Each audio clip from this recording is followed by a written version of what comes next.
안녕하세요, 원샷입니다. 출퇴근 10분만에 끝낸 직장인 주식투자 원샷입니다. 오늘은 1월 증시 이벤트 및 대응 전략이고요. 오늘 방송은 월간 시황 방송입니다. 제가 한 달이 시작하기 전이나 바로 초에 앞으로 다가올 한 달 동안 어떤 이벤트가 있고 그에 따른 대응 전략 어떻게 짜야 되는지 알아보는 그런 월간 시황 방송을 드리고요. 매주는 주간 시황 방송을 방송을 합니다. 오늘 방송은 월간 시황 방송이고요. 올해 첫 번째 방송이다 보니까 앞으로 한 2, 3회에 걸쳐서 2019년 증시 전망에 대해서 한번 방송을 하도록 하겠습니다. 잘 들어주세요. 자, 일단 18년 증시를요, 주요 이벤트를 통해서 알아보도록 하겠습니다. 자, 2018년 코스피입니다. 2018년 코스피. 그냥 1월에 고점 찍고 쭉 빠졌죠. 그럼 근데 이게 그냥 빠진 게 아닙니다. 주요 이벤트를 통해서 간략하게만 알아보도록 하겠습니다. 자, 2월 초에 3월 달에 금리 인상에 대한 두려움 때문에 미 국채 10년물 장기 국채 금리가 급등을 해서 쇼크가 시장에 왔습니다. 3.0을 넘어버렸죠, 처음으로. 그러니까 시장이 급락을 하면서 우리도 급락을 해서 이렇게 장대 음봉이 나왔고요. 3월에 미중 무역 분쟁 트럼프 중간 선거용으로 이제 트럼프가 미중 무역 분쟁 시비를 걸기 시작했습니다. 근데 시장의 반응은 뭐 그런가 보다. 이렇게까지 일이 커질 줄 몰랐죠. 되돌아보니까. 그리고 6월에 그 미국에서 금리 인상을 하면서 이제 한미 간의 그 금리가 격차가 벌어지면서 본격적으로 외국인 이탈이 본격화됐습니다. 이때부터 본격적으로 외국인이 팔기 시작했던 겁니다.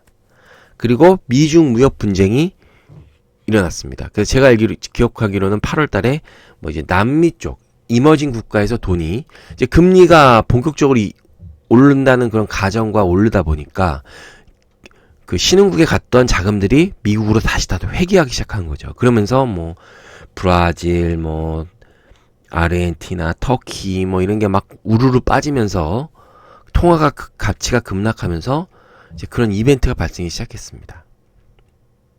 그리고 드디어 9월에 미국이 중국한테 추가 관세 2천억 불 정도인가요? 추가 관세를 부과했습니다. 그러니까 그 전만 해도 부과한다 해서 조금 한다 신용만 내냐 안 내냐 여러 가지 말이 있었는데 이제 얘네들이 진짜 가만 안 두나 보다 트럼프가 중국을 이러면서 시장에 흔들리기 시작합니다. 그리고 이제 거기다가 9월 초에 우리나라 시장에 JP 모간이 반도체 고점 논란이다. 이제 반도체의 업황은 갔다. 이제 슈퍼 사이클은 갔다.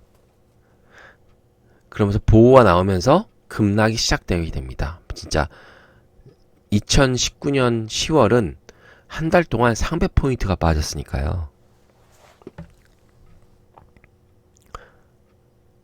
급락을 하게 됩니다. 급락을. 이렇게까지 빠질 줄 몰랐죠. 그래서 더구나 이제 9월에 금리 인상을 또 합니다. 그래서 10년물 장기 국채 금리를 또 급등을 해요. 3.24까지 갔었죠. 한쪽 뺨을 때리니까 또 다른 한쪽 뺨을 또 맞는 그런 격입니다. 그리고 슬렁슬렁 가다가 또 맞고 비시비시 거리다가 미 경기도나 이제 미국 경기도 진짜 가는구나. 그래서 빵주가 급락을 하게 됩니다. 미국 10년 동안의 증시에 이끌었던 빵주가 급락을 하게 됩니다. 그래서 우리나라 증시도 빠져있고 이렇게 코스피는 이런 것 같아요. 그럼 왜 무역 분쟁과 금리 인상과 이런 것들이 반도체가 이런 얘기가 나오면 우리 증시가 이렇게 빠지느냐? 그건 좀 이따 한번 말씀드리고요. 그럼 코스닥도 한번 볼까요? 코스닥도 금리 인상하면서 2월에 그 두려움 때문에 좀 급락을 했고요. 또 이제 코스닥에서 중요한 건 바이오 아닙니까? 바이오. 3월 달에 네이처셀이 식품허가청에서 허가를 반려받았습니다. 그때부터 노이즈가 끼기 시작합니다. 바이오주에. 그래도 버틸만 했어요. 남북 정상회담에 기대감이 있었기 때문에. 그래서 3월 달까지만 해도 남북 경협주라고 하면 어떨 때 보면 상한가가 20-30개씩 나온 적도 있었죠. 그죠? 그리고 4월에 드디어 정상회담을 만나게 됩니다. 그러면서 그래도 여태까지 장은 좀 괜찮았어요. 그리고 5월에 바이오주 회계 처리 논란이 나오면서 바이오주가 본격적으로 빠지기 시작합니다. 근데 그래도 시장은 그냥 횡보는 했어요. 왜? 남북 경협주 때문에. 아직 미국과 북한이 안 만났기 때문에. 근데 드디어 6월 12일 날 미북 정상회담을 했습니다. 싱가포르에서. 근데 막상 별게 없었던 거예요. 그래서 제가 미리 이때 방송분을 보시면 효과가 있을 때는 어떻고 효과가 없을 때는 뭐 어떻다 제가 이렇게 설명드렸잖아요. 근데 효과가 없었어요. 그래서 그럼 시장은 그냥 끝이다 이렇게 말씀드렸는데 진짜 효과가 없다 보니까 끝났어요. 6월 주간식 체크 보시면. 그러면서 이제 시장은 빠지게 됩니다. 그러다 반등을 좀 하다가 드디어 또 9월에 금리 인상하면서 또 시장이 쇼크를 받죠. 그러면서 주가가 또 쫙 빠집니다. 10월에. 그리고 11월에 삼성바이오로직스가 분식회계 결정을 나라에서 하게 되죠. 그죠? 그래서 정부에서 하게 돼서 거래 정지가 됩니다. 그리고 또 빵주 돼서 이렇게 떨어졌습니다. 요렇게 짧게나마 코스피와 코스닥 지난 한번 리뷰를 한번 해봤습니다. 근데 역시 가장 큰 건 그 미중 무역 분쟁과 금리 인상이 우리 시장에 가장 큰 영향을 미쳤죠. 근데 왜 그런 것들이 인해서 이렇게 주가가 빠져야 되느냐. 이제 그거에 대해서 알아보도록 하겠습니다. 자, 한국 증시의 상승 조건은 뭐냐. 어떻게 해야 한국 증시가 오르느냐. 자, 한 나라의 경제를 얘기할 때 흔히 말해서 GDP, 국내 총생산을 얘기합니다. 그래서 여러분, 뭐 1인당 GDP가 얼마다. 그래서 뭐 한국은 뭐 27,000불. 뭐 미국은 얼마죠? 한 57,000불 되죠. 그러니까 뭐 GDP가 낮네, 높네, 뭐 이렇게 하면서 그 나라가 잘 사네, 못 사네, 뭐 이렇게 얘기하잖아요. 그래서 그 나라가 이제 흔히 경제를 얘기할 때 GDP를 얘기하는데 그 GDP는 크게 소비, 투자, 지출, 수출, 민간 소비, 기업 투자, 정부 지출, 수출 이렇게 나누거든요. 이렇게 구성이 돼요. 그래서 나라마다 이거의 비중이 좀 틀려요. 미국은 소비의 비중이 엄청 큽니다. 그건 나중에 설명드리겠지만 거기는 이제 그 기축국가이기 때문에 소비가 클 수밖에 없어요. 나중에 한번 설명드릴게요. 그럼 우리나라는 어떠냐? 미국은 소비가 60%예요. 소비가 말도 안 되겠지만 안 된다고 생각하시겠지만 근데 어쨌든 소비가 60%예요. GDP에서. 근데 우리나라는 뭐예요? 수출이 36%예요. 우리나라의 경제가 잘 되려면 수출이 잘 돼야 됩니다. 이게 18년도 기준이거든요. 여러분 근데 우리나라 경제를 지금 생각해 보세요. 소비, 여러분 소비 막 하시나요 지금? 아니죠. 기업이 막 지금 투자하나요? 아니죠. 정부에서 돈 좀 풀고 있죠. 그래도 그럼 수출은 지금 어떤가요, 여러분? 수출이 잘 된다고 뉴스가 나오나요? 아니죠. 더구나 반도체 회사 얘기 많죠. 수출에서 저 36%에서 20%는 반도체고 전체 GDP에서 반도체 비중이 6.7%나 됩니다. 반도체가. 결국 수출 안 되고 반도체 안 되면 우리나라 경제가 안 좋은 거죠. 한국 경제에서 수출이 차지하는 비중이 36%입니다. 근데 여러분 쉽게 얘기해서 수출하면 장사라고 할게요. 장사. 여러분 장사가 잘 되려면 어떻게 돼? 내가 잘하는 것도 있지만 경기가 좋아야겠죠. 그러니까 글로벌 경제가 좋아야 수출도 잘 될 수가 있는 거죠. 글로벌 경제가 안 좋으면 우리나라 수출도 많이 안 됩니다. 근데 항상 경기가 호황일 수 있나요? 호황과 불황이 반복이 되죠. 그러니까 우리나라의 경제 성적표도 수출이 잘 될 때가 있고 못 될 때가 그게 업앤다운이 좀 심한 거예요. 우리나라 기업들 수출, 뭐 화학, 뭐 반도체 이런 거 보세요. 화학 이런 거 보세요. 철강. 특히 화학 같은 거. 수출이 잘 될 때는 몇 조씩 분기 이익을 냅니다. 근데 수출 안 될 때는 몇 천억씩 마이너스예요. 분기 마이너스. 영업 손실이 나요. 잘 될 때는 잘 되고 안 될 때는 안 되고 경기에 따라서. 그러니까 선수를 치면 기복이 있는 선수예요. 기복이 있는 선수. 어떨 땐 나가면 1등, 어떨 땐 나가면 10등. 그럼 그 선수를 평가할 때 1등으로 평가할 수 있나요? 아니죠. 5등 정도뿐이 평가를 못하는 거죠. 그러니까 우리나라 주요 그런 수출 중심적인 경제 구조로 인해서 뭐 저평가가 구조적으로 날 수밖에 없는 거죠. 1등 한 번, 1등 5번, 10등 5번 했는데 어떻게 그걸 뭐 2, 3등으로 평가를 해줄 수 있겠어요? 5등으로 평가해 주는 게 합리적인 거지. 그래서 우리나라가 그런 산업 구조이기 때문에 또 우리나라의 주력 상품 철강화학, 자동차, 뭐 반도체 이런 게 다 경기를 타잖아요. 경기가 좋을 땐 아주 많이 팔리지만 경기가 안 좋을 땐 아주 많이 안 팔리죠. 그러니까 기복이 있단 말이죠. 그렇기 때문에 우리나라는 글로벌 경기에 굉장히 중요합니다. 이게 좋아지냐 나빠지냐에 따라 우리의 성적표가 크게 좌우되는 구조입니다. 이걸 꼭 기억하셔야 됩니다. 그럼 이게 우리 수출과 우리 증시와 무슨 관계가 있느냐? 자, 수출과 증시를 보시면 이게 코스피 월봉 차트입니다. 2014년, 15년, 16년, 17년의 차트입니다. 17년에 갑자기 올랐죠. 왜 그랬을까요? 수출액을 한번 보세요. 14년, 15년 뭐 5천억, 5,700억, 5,200억 이러다가 16년도에 훅 줄었죠. 5천억 미만으로 떨어졌습니다. 그러니까 증시도 이렇게 별로 못 갔고, 근데 17년에 5,770억으로 거의 20% 가까이 올랐단 말이에요. 16년 대비. 그러면서 주가가 막 올랐어요. 왜? 외국인이 사서. 근데 누가 올렸어야죠? 외국인이 샀죠.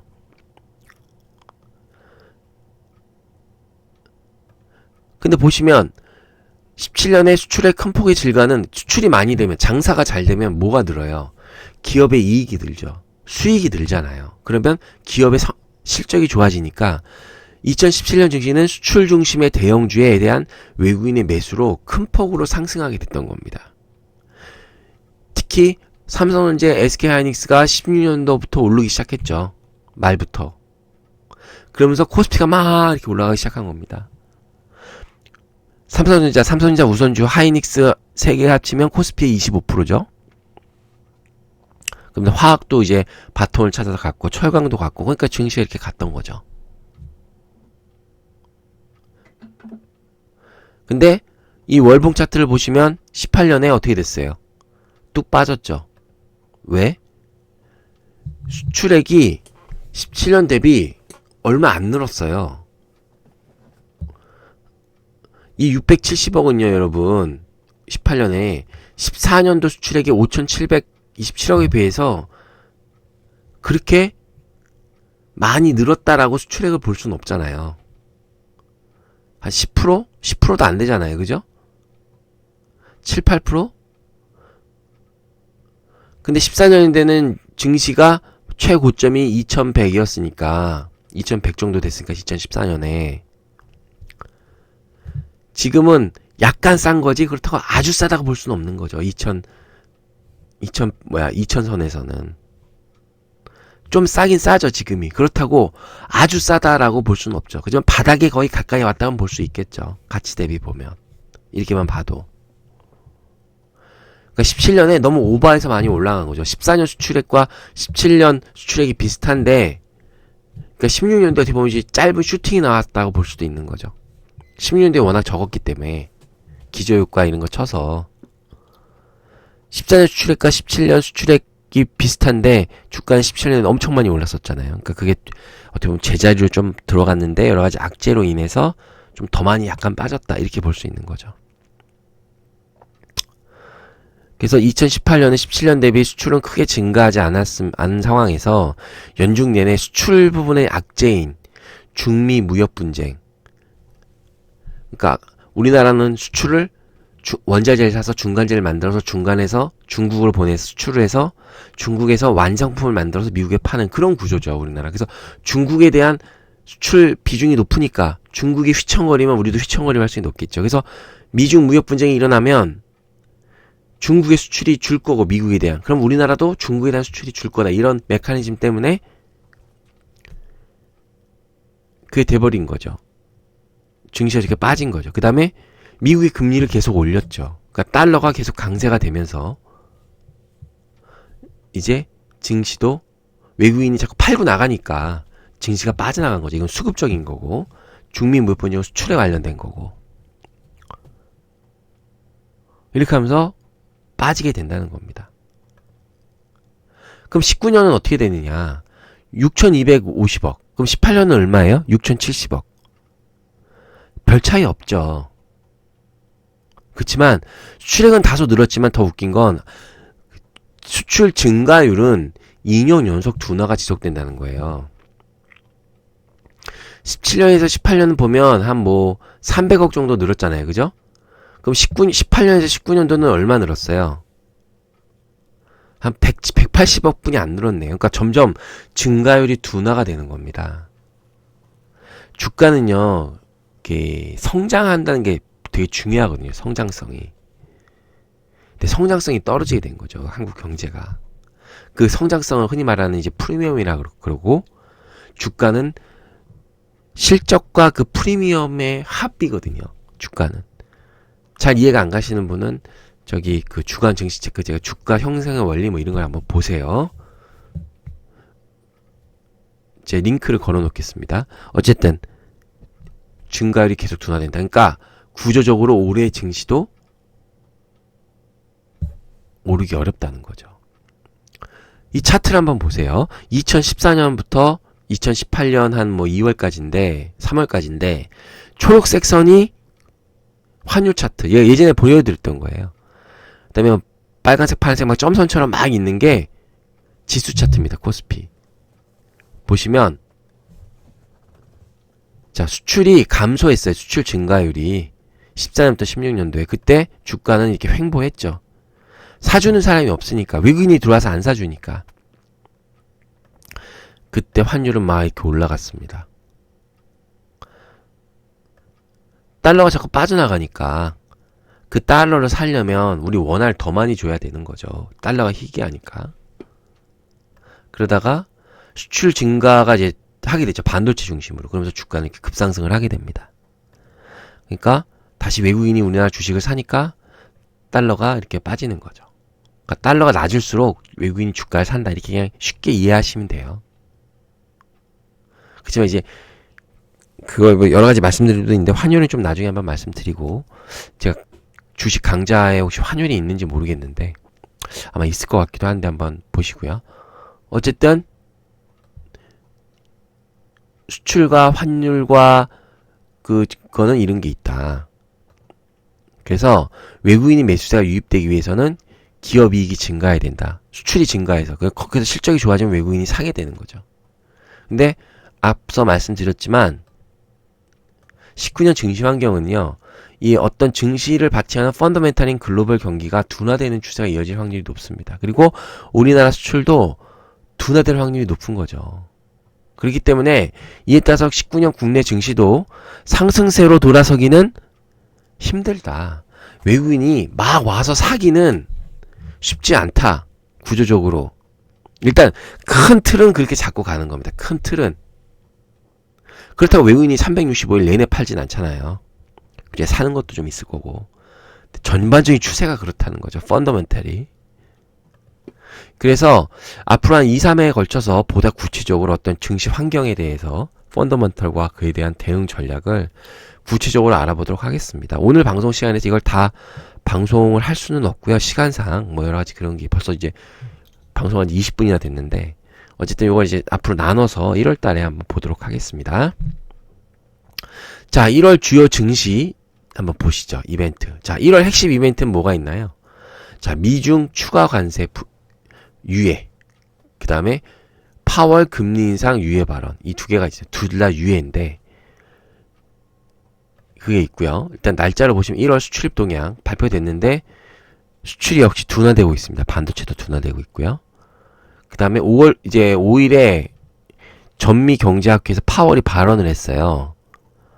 굉장히 중요한 발언을 했습니다. 금리 인상을 유보할 수 있다. 원래 시장은 올해 2번 할 수 있다고 생각했는데 그다음에 JP모건 헬스케어 컨퍼런스가 7일에 있고요. 세스가 이제 늘 있는 거죠. 2019년에 개방이 됩니다. 그 다음에 10월에 옵션 만기일이 있는데 그 옵션 만기일이 이번에는 좀 중요해요. 뭐 지수가 떨어지고 하락하는 게 아니라 지금 기관의 매도세가 좀 강하잖아요. 그게 전환될 확률이 높습니다. 뭐 구체적으로 설명이 좀 복잡하고요. 어쨌든 그 배당납 관련으로 좀 그게 될 확률이 높습니다.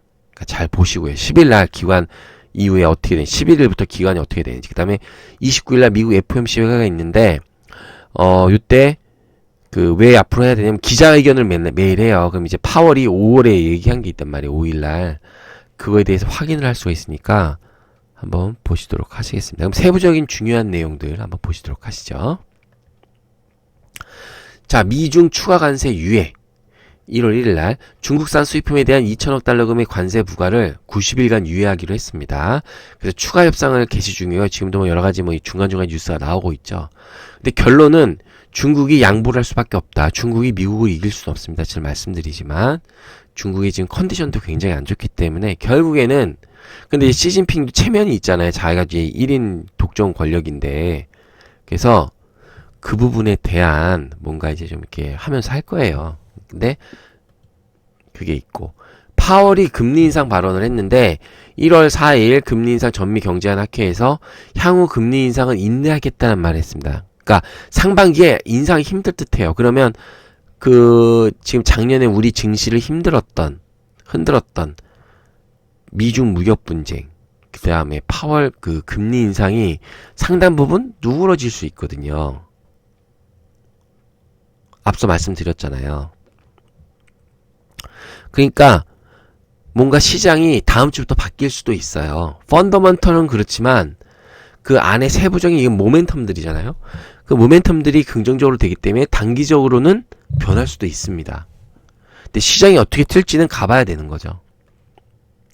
그 다음에 JP모건 헬스케어 컨퍼런스가 1월 7일부터 있습니다. 10일까지. 이제 세계 최대 규모의 바이오 컨퍼런스죠. 한미약품, 유한양행이 여기서 기술 수출을 했었습니다. 그래서 다수의 국내 업체들의 그런 바이오 업체들의 기술 수출 창구 역할을 하죠. 올해는 그 19년에는 한미약품, 유한양행, 티슈진, 신라젠, 엑세스바이오, 툴젠이 초대가 됩니다. 특히 이제 툴젠은 그 뭐죠 그 가위 그거잖아요. 저 바이오 갑자기 이름이 생각이 안 나는데 어쨌든 요 업체들이 있으니까 한번 잘 보시기 바라겠습니다. 이 밖에 이제 파맵신도 한번 보실 필요가 있을 것 같고요. 이건 초대가 되는 거고 또 자기가 참가하는 경우도 따로 있거든요. 어쨌든 그게 있습니다. 그다음에 세스 2019가 있습니다. 세계 최대 규모의 가전 IT 제품 전시회고요. 올해 테마는 5G, 사물 인터넷 등이 있는데 5G 관련주가 그 관심을 가질 필요가 있습니다. 근데 이미 움직이고 있죠? 그러니까 한번 잘 보시기 바라겠습니다. 그 5G는 올해도 잘 봐야 되는데요. 그건 이제 제가 왜 그 5G를 봐야 되는지는 앞으로 이제 제가 계속 설명드린다고 했잖아요. 거기서 좀 설명을 드리도록 하겠습니다. 자, 첫 방송입니다. 이제 오늘 방송이 드디어 끝났는데요. 1월 13일 방송이 이제 있는데 증시가 계속 어렵다 보니까 저도 원고를 쓰기가 너무 어려워요. 사실 뭐 제가 그래서 사실 매번 할 때마다 요새 할 때마다 방송을 할까 말까 사실 1월 1일에도 방송을 할까 말까 하다가 그거 못했는데 잘 가닥이 안 잡혀서 근데 이제 조금씩 제가 뭔가 방향을 잡고 이제 어느 생각이 섰기 때문에 저도 이제 올해 뭐 여러 가지가 있기 때문에 저도 생각을 세워야 되죠. 그래서 하는데 어쨌든 그만큼 상황이요 어렵습니다, 여러분. 그래서 제가 이번 주에도 전략은 안 드린 게 이제 그건 나눠서 설명을 드릴 거고요. 이게 좀 어차피 장세가 많잖아요. 올해 12월까지 이제 1월 첫 번째 주고 그러니까 좀 상황을 보면서 또 수익이 나면 또 20-30% 수익이 뭐 몇 시간 만에 날 수도 1시간 만에 날 수도 있는 거고요. 근데 뭐 몇 달에 걸쳐서 안 날 수도 있는 겁니다. 그러니까 마음 조급해 갖지 마시고 여러분